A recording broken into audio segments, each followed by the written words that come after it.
My name is Emma. I'm 35 years old and work in cybersecurity at a tech company in Austin, Texas. For the past 12 years, I've lived in a world of code, firewalls, and simulated attacks, but I never expected that my own home would become the place most in need of defense. I met Mason at a fintech startup conference in San Diego. He walked in looking sharp, eyes bright, with a smile that seemed to slow down the entire room. Mason wasn't someone you'd easily forget. He had a way with words, always making people feel like they were the most important person there. Honestly, I was drawn to him from the first moment. When Mason started pursuing me, it felt like something out of a romance novel. Surprise dinners with flowers and wine, grand visions for the future, and a fiery passion for startup ideas. He wasn't tech-savvy, but he had such a persuasive charm that he could make you believe he was about to build the next world-changing app. I was more grounded. I didn't dream. I worked hard, earned a six-figure salary, and kept our finances clean and organized. But love is blind, and I stayed blind for nearly 8 years. We got married after a year of dating. Mason was in the middle of a new project then, so I paid for most of the wedding. I didn't mind. I believed that when he succeeded, we'd share everything. But that project never took off. Then came another, and another. Every time I asked about work, he had a reason. The investment hasn't landed, the partners are negotiating, or I just need more time. Meanwhile, I kept working, kept paying bills, kept the lights on every night. I began noticing signs: unclear spending, work emails he never let me see, and those late nights out with no good explanation. I once asked him directly, "Mason, have you ever thought about getting a stable job?" He leaned back in his chair, gave a half smile. "You're always stressing about money. Living like that's exhausting. Aren't you earning enough for both of us?" I was speechless. Back then, I told myself maybe he was just struggling to find his path. But as time passed, I saw it more clearly. This wasn't a phase. It was a lifestyle. Mason didn't want to work. He wanted to coast. I tried to leave many times, but he always pulled me back. He knew how to make me feel guilty for doubting him, knew when to be sweet, when to lash out, just enough to keep me off balance. And so I stayed, caught in a loop of sacrifice, hope, and disappointment. Mason wasn't a criminal. He didn't scream or lay a hand on me. But he drained me, slowly. Through laziness masked as ambition, through dreamy eyes that hid cold calculations. The scariest part? I let it go on for years, believing that if I just held on a little longer, he'd change. I was wrong, and I had no idea I was about to walk into the biggest shock of my life. I'm not usually a light sleeper, but that night I tossed and turned, feeling like something was slithering through the house. Not wind, not darkness, just instinct. Then, the softest sound: footsteps downstairs. The bedroom door was ajar, and a faint strip of hallway light cut through the dark. I sat up, heart racing, thinking maybe I imagined it. But then... the soft click of a mouse, the subtle tap of keys. Real. I crept downstairs, every step deliberate. From the crack of the office door, I saw the glow of my laptop screen. And Mason, sitting in front of it. He didn't know I was watching. The screen showed a payment portal, credit card details. He leaned in, pulled out his phone, and snapped photos of each field. Then he logged out, shut the laptop, turned off the light. I froze behind the wall, cold sweat down my back. As Mason passed me on his way upstairs, I pressed flat into the hall. He walked like a ghost, as if nothing had happened. I didn't sleep after that, but I didn't confront him either. As a cybersecurity expert, I know. Sometimes the best way to catch a fraud is to let them believe they've succeeded. The next morning, sipping coffee, my phone buzzed non-stop. A flood of alerts from the bank. Verify new transactions. Totaling over $42,000, 0 cents. All in just a few hours. Swiss watch. First-class tickets to Milan. Boutique hotel reservations in Florence. The list went on. I didn't need to guess, it was Mason. The way he used his left hand to open wallets, the jokes about living like a millionaire on his wife's dime, now they were all red flags. I opened my laptop and logged into the secure admin system I use to train companies on fraud detection, and I smiled. Because the card Mason borrowed wasn't real. It was a simulation card connected to a live fraud tracking system, a tool I use for training banks and corporations to identify data theft. Mason had no clue. From the moment he entered that fake CVV, everything was logged and every transaction sent straight to a monitoring center linked with federal authorities. I grabbed my phone and texted Michelle, my lawyer and best friend from college. Got something juicy for your Monday? She replied almost instantly. This about Mason? I sent her the screenshots of the charges with a note. He walked right into the trap, and I'm not saving him. That afternoon, Mason left a note on the kitchen counter. Out on a trip for a few days. Don't wait up. I nearly laughed. A business trip on my dime? And I didn't call. Each night, more alerts came in. Italian wine, luxury car rentals, private yacht tours. He was living like he hit the jackpot, never realizing every step left a trail. 3 days later, Michelle called, her tone serious. Emma, the feds are in. They're tracking him in real time. Say the word and they'll move. I looked at my phone, thinking of Mason, strutting through Europe like some modern Gatsby. He didn't realize each designer item added another line to his criminal record. I exhaled slowly, setting my coffee cup down. Not yet. Let him feel like he's winning. That night I turned on the security feed and saw Mason at the Rome airport. New designer coat, luxury bags beside him. He was smiling, the smile I once loved. Now it chilled me. The next morning, with the sun rising over West Austin, I sat in my office, eyes on lines of code and system alerts. Every purchase Mason made with my virtual card was being logged in real time. I smirked when I saw the latest. A $1,200 0 dinner in Venice at a Michelin-starred restaurant. An hour later, a high-end handbag in Milan.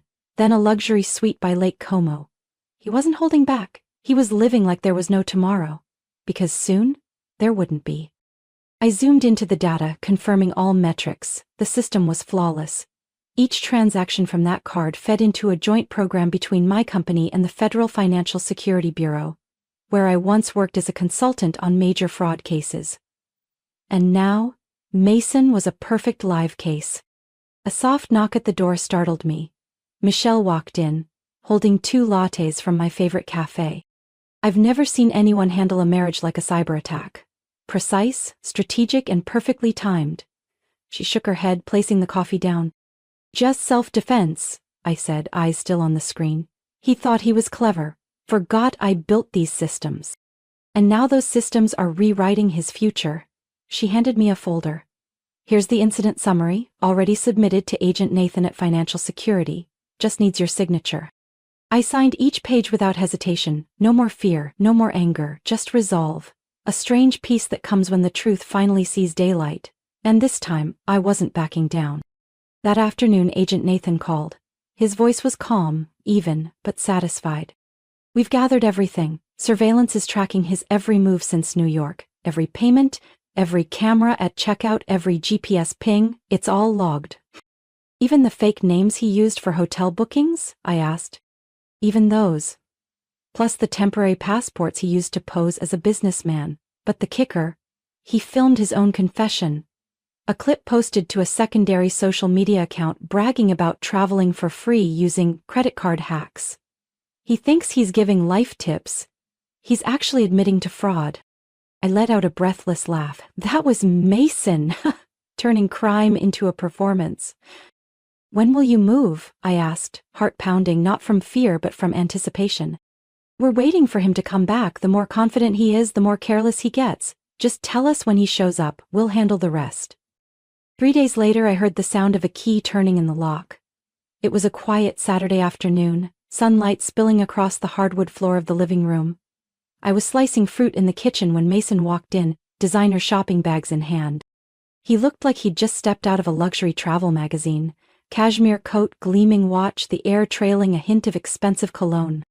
You wouldn't believe how stunning Florence is, Mason said, grinning as he dropped the bags and collapsed onto the sofa. I brought you gifts. A leather wallet from Rome and perfume from Paris. I wiped my hands and stepped into the living room, leaning against the arm of the chair. I looked him over, head to toe. So, I take it your business trip went well? Let's call it a spiritual investment, he smirked, lounging back.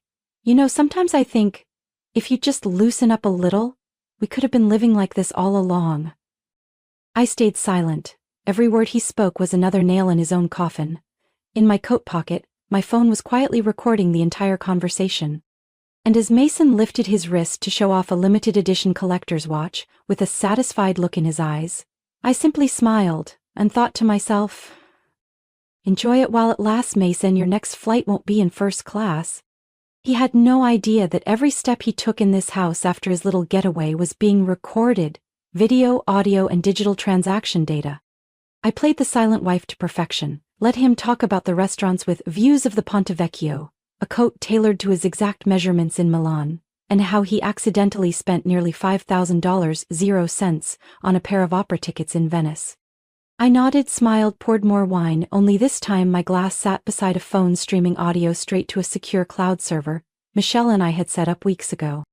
That night, as Mason slept, still wearing that new gold watch like he was afraid to lose it even in dreams, I sat at my computer, opening the freshly synced data folder. Each transaction lined up with the audio recordings, his unintentional confessions, more than enough to take him down in court. The next morning I met Michelle at her law office. In my hand was a USB drive with everything, fully encrypted, legally secured. "You have everything?" Michelle asked, flipping through the files. "Every single charge, every login, every time he bragged like a kid who just stole candy," I replied evenly, without emotion. "Perfect," she nodded. "Nathan says the feds are ready." "One final step and we can issue the summons." "I want to choose when that step happens," I said, locking eyes with her. "I want him to walk straight into it without suspecting a thing." Michelle smiled, resting a hand on my shoulder. "Then you're about to get the kind of ending every victim dreams of." Mason, meanwhile, was still playing the lead in his fantasy life. He'd started posting photos from Europe on a personal social media account, one he'd previously blocked me from. But with a few lines of code I regained access. No surprise. He was carefully curating the image of a successful entrepreneur, fresh off $1 million deal. Perfectly edited shots. Quotes about success, financial freedom, and living fearlessly. I skimmed the captions, unsure whether to laugh or feel hollow. He really believed he deserved it all. On Tuesday afternoon, I got a message from Agent Nathan. "We've received confirmation from the Italian bank. All simulated card transactions have been tagged and logged. Coordination with local authorities is ready. Once Emma gives the green light, we move." I sat down, placing my hand on the file I'd spent weeks compiling. Detailed statements, audio logs, security camera footage from the house, social media captions. Not a single detail missing. I opened my phone and texted Nathan. "Tomorrow night, 7:30 p.m. He'll be at my best friend's party." Seconds later, Nathan replied. "Received. We'll be on site discreetly." "Thank you for the professionalism, Emma. Not many stay this composed." I turned off the screen and leaned back. The apartment was unusually quiet, like it was waiting. I glanced at the living room where Mason was texting someone, laughing like he hadn't done a single thing wrong. I tilted my head slightly and whispered inside. "Enjoy it, Mason, your final party's about to begin." That evening my best friend Lauren hosted a small birthday party at her cozy penthouse in downtown Austin. Everything was perfect. Warm golden lights, soft jazz music, glasses filled with wine. I wore a sapphire blue dress, simple yet striking, and smiled softly as Mason arrived, playing the part of the doting husband. He greeted Lauren, then turned to me, placing a hand on my back like nothing had ever gone wrong. "You look beautiful, Emma," he whispered, wine on his breath brushing my cheek. Maybe this is a new beginning for us." I didn't respond. I just sipped my wine, my face calm, while a countdown ticked away inside me. At exactly 7:26 p.m. my phone vibrated. A message from Nathan. "We have visual entering in 3 minutes." I nodded slightly, as if acknowledging someone from across the room. 3 minutes later, the doorbell rang. Mason was halfway through some ridiculous story about a night at Lake Como with vintage wine, when the door opened, and 3 men stepped in. One of them was Nathan, dark suit, steady eyes. Followed by 2 plainclothes officers. The room fell silent. "Apologies for the interruption," Nathan said, his voice calm but clear. "We're looking for a Mr. Mason Whitmore." Mason turned, eyes darting between them, then at me. "What's going on?" he asked, voice low, trying to stay composed. "I'm Mason, is there a problem?" You're under investigation for multiple offenses, including financial account abuse, misappropriation of assets, and payment fraud, Nathan replied, opening a folder. We have a federal summons. We ask for your cooperation. What? Mason gave a nervous laugh, taking a step back. There's gotta be a mistake. I haven't done anything. All evidence has been collected, Nathan said firmly, including an audio recording of your confession 2 nights ago. Every international charge was made, using a simulated card linked to our fraud task force. Mason froze, his face went pale. Emma, he turned to me, eyes wide. Say something. They're accusing me of something insane. I set my wine glass down and crossed my arms, voice steady and cold. They're not accusing you, Mason, you did this to yourself. He stepped closer, desperation rising. You're doing this to me? After everything we've been through? After everything? I raised an eyebrow. After you stole card info, spent tens of thousands on things that weren't yours? After you looked me in the eye every day and acted like you were innocent? He shook his head, grabbing my hand. I just thought I could manage a little. I didn't think you'd care. I pulled my hand away. And that's your biggest mistake, Mason? You thought I'd always forgive? Not this time. Nathan nodded, signaling the officers. One approached, reading him his rights. The other gently but firmly cuffed Mason's wrists. Mason flinched, his voice cracking. Emma, you're my wife. You can't do this. You're supposed to be on my side. I took a step back, gaze unwavering. I'm on the side of the truth.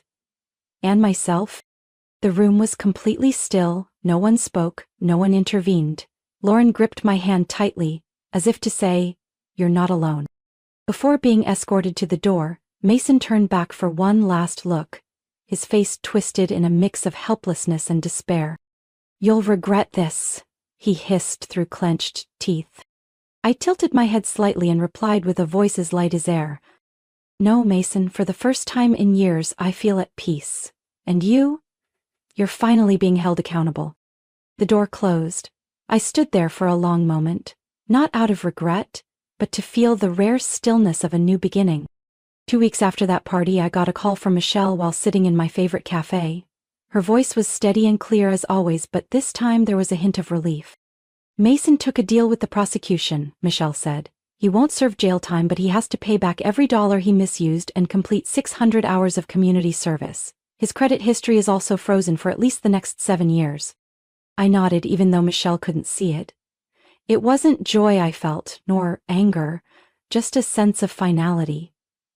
That everything had gone where it needed to go. Looks like he took the softest road available, I said, gently stirring my coffee, watching the foam swirl, like the years I spent enduring it all. If he hadn't, with the evidence we have, he could have faced up to 4 years behind bars, Michelle sighed. The good news is most of the money will be reimbursed to you through the restitution program. I leaned back in my chair, gazing at the busy Austin street outside. The sleepless nights, the forced smiles, the times I wanted to scream but stayed quiet. It was all worth it now. What's his situation now? I asked. According to Nathan, Mason is currently living in a rented apartment on the east side of the city, Michelle replied. His car's been repossessed, his accounts frozen, and all the designer goods he brought from Europe have been confiscated and funneled into the Asset Recovery Fund. He just started his first shift, cleaning public parks. I didn't feel satisfaction. I didn't feel triumphant. I just felt calm. The kind of calm that comes after swimming through a riptide and realizing you've finally made it back to shore. Exhausted, but safe. A few days later, I received an email from the prosecutor's office confirming the civil settlement had been finalized. Restitution payments would be made in installments over the next year, as per the agreement. At the bottom of the email was a note. This resolution was made possible by your cooperation and resolve. We commend your clarity and intelligence throughout the process. I read that line more than once, not because I needed recognition, but because I needed to remind myself I was right not to stay silent.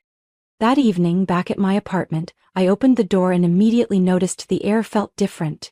No more tension, no more calculated footsteps, just the scent of clean linen and a hint of lavender from a new room spray. I opened a drawer, pulled out a folder labeled Mason Confidential, and stared at it for a moment. Then I walked out onto the balcony, struck a match, and burned it. The legal documents turned to ash in a metal tray. The fire in my eyes wasn't revenge.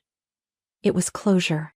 The next day I went to work as usual. When I stepped into the conference room, my coworkers looked at me a little differently. Not because they knew what had happened, but because I was different, lighter, calmer. I felt like myself again, the woman I had lost trying to save a man who didn't want to be saved. That weekend I received a handwritten letter, no return address, but I recognized the handwriting instantly. It was Mason. He apologized, as always, said he was trying to be better, that things got out of hand, that he'd always loved me. In his own way. I folded the letter without finishing it. Nothing in it could undo what happened. Nothing in it could reopen a door I'd already locked. I placed it in a drawer, not to keep but as a reminder. Once is a lesson, twice is a choice. And I had already made mine.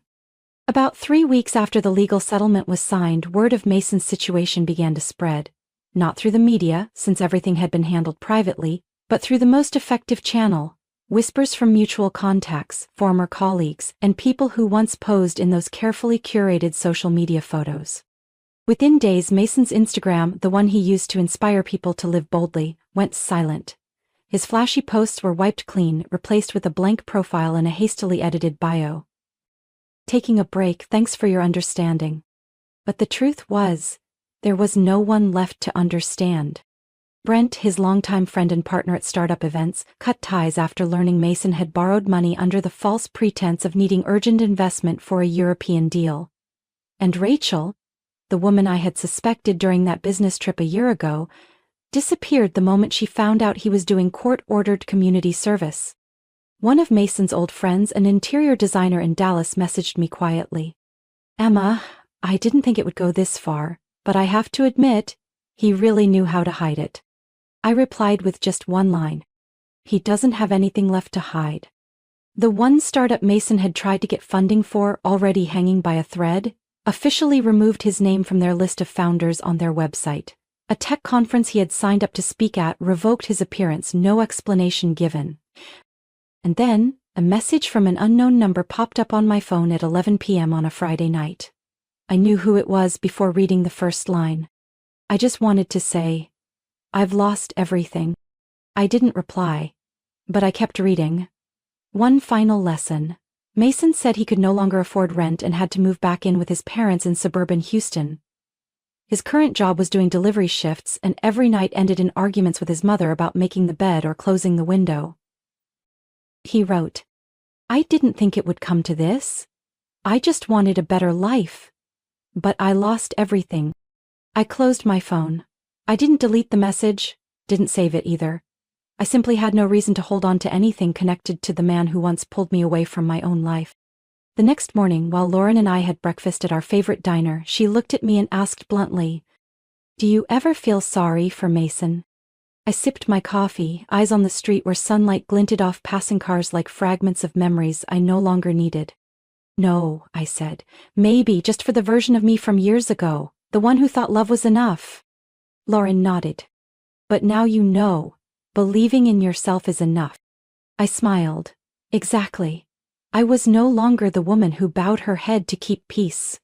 No longer the wife trying to hold together a house that was rotting from the inside out. Now I was a woman who walked out of the ashes. Not with magic, but with clarity. In the weeks that followed, I still heard a few things about Mason through mutual acquaintances. He applied for several jobs but kept getting rejected after credit checks. Once, he got an interview at an electronics store but walked out halfway through because he refused to accept a low-paying job. When I heard that, I just shook my head. Mason wasn't destroyed by me. He was destroyed by the one part of himself he never learned to confront. And I've been rebuilding my life, this time with no one standing behind me. No need to look back to see if someone's holding me back, and definitely no need to ask for permission to live according to my own values. I started the first morning after everything by throwing open the windows, letting sunlight flood every corner of the apartment. No more traces of Mason, no scattered designer bags, no more footsteps pacing at midnight, the ones I used to pretend not to hear. It was just me, and the quiet. I cleaned the apartment piece by piece, Anything that reminded me of Mason went into cardboard boxes without hesitation. The photos, the luxury gifts bought with deception, I took them all to the donation center. Not out of spite, but because I didn't want to keep a single shard of a life that no longer belonged to me. I repainted the bedroom walls. A soft smoky blue replaced the cold gray Mason once insisted on because it aligned with success energy. I bought houseplants, hung vibrant abstract art, replaced the bedding with patterns I used to love but had held back from using because he said they were tacky. The air in the apartment suddenly felt different. It was like the whole space started breathing again. A week later, I treated myself to a trip, alone and not overly planned for once. I booked a flight to Sedona, Arizona, home of brilliant red canyons and air so pure it makes you forget what time is. I stayed in a small cabin surrounded by nature, no internet, no texts, no one asking when are you coming home. I hiked every morning, meditated on the rocks in the evening, and journaled under warm light to the sound of crickets outside the window. One sun-drenched afternoon as I sat watching the sunset from Cathedral Rock, I felt a lump in my throat. Not from sadness, but because for the first time I could finally admit something. I hadn't truly lived for myself in years. I used to think sacrifice was proof of love, that if I held on long enough the other person would change, but the truth is, when you compromise too much, you forget you deserve to be loved the right way. Coming back to Austin, I wasn't the same woman. I approached work with a different mindset, not to prove anything to anyone, but to invest in myself. I accepted an invitation to speak at a tech seminar on financial security, sharing my story anonymously as part of a corporate training example. Surprisingly, the response was overwhelmingly positive. Women in the industry emailed me, saying they'd been through similar things, used, dismissed, and still clinging to love. I'm not a healing expert, but I know one thing for sure. Walking away from a wrong relationship isn't failure. It's courage. One evening, Lauren raised her wine glass on my balcony and toasted. To everything you've been through. And everything you're about to do. And to the fact that no one has the right to make us feel small in our own life, I replied, clinking glasses with a soft smile. Since then I started a blog. Not to shame the past but to tell the truth kindly and clearly. I wrote about recognizing emotional manipulation, protecting your finances, and most importantly, the journey of becoming friends with yourself again. Healing doesn't come overnight, it comes in fragments, like sunlight slowly creeping in after a long storm. But then, one morning I woke up and realized, I wasn't afraid of the future anymore. I survived, and more than that, I was finally living. One late autumn afternoon I came home from a lecture I'd just given at a local university, where I'd been invited to guest teach a class on data security. Fallen leaves blanketed the walkway in golden layers, a quiet reminder that the old season was gone, and so was the old version of me. On my desk sat a thick envelope from the law office. I opened it, skimmed the familiar legal lines, and then, in the middle of the page, it appeared. Unilateral divorce finalized and legally binding. I folded the paper and placed it next to my steaming cup of tea. No tears, no sighs. Just a stillness, deep and steady like the surface of a calm lake. That night, while editing a new blog post, my phone buzzed. An email from a familiar but long-ignored address. m.whitmore1987@gmail.com. Subject line. I know I don't deserve it, but I had to say something. I stared at it for a long moment. I didn't open it. I wasn't curious. I didn't want to know anything else. I'd lived long enough to understand. Some apologies don't come from remorse. They come from a final attempt to keep control. I held my finger on the email, slid it to the right. Delete. Not read, not replied, no return. Because I knew, if I gave Mason even a millimeter in my mind, I'd be pulling myself back into the very place I've fought so hard to leave.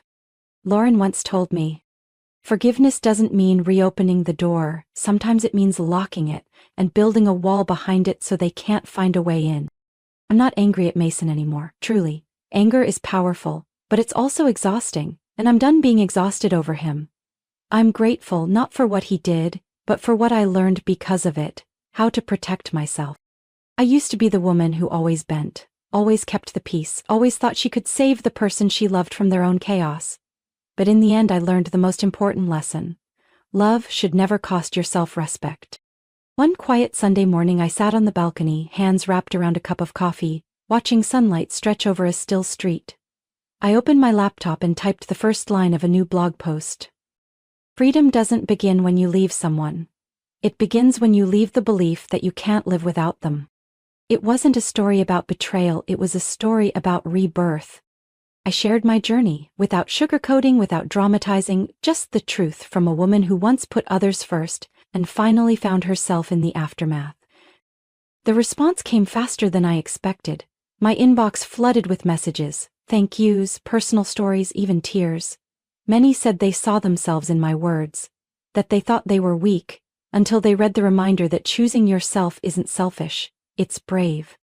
A month later I was invited to speak at a Women in Tech conference. When I stepped onto the stage, the lights shone on me, not because I was a victim, but because I had survived and become a guide. I looked around the room, took a deep breath, and began with a simple sentence. My name is Emma, I'm not perfect, but today, I stand here unafraid, and no longer need anyone else to define my worth. Hundreds applauded, but the most important applause came from me, inside. And just like that, the old story closed. Not with a slam of the door, but with a breeze of fresh air and steady footsteps down a brand new path. My story isn't just about betrayal, it's about reclaiming self-worth after quiet damage. From a woman who once sacrificed too much for the wrong love, I've learned to rise, set boundaries, and live according to what I truly deserve. I'm no longer bound by the past or anyone's expectations. I'm free, at peace, and stronger than I've ever been. Not because I knew when to stand back up. What do you think of Emma's journey? Was she right to let go in order to protect herself? Share your thoughts below, and don't forget to follow the channel for more powerful and inspiring stories about life and family.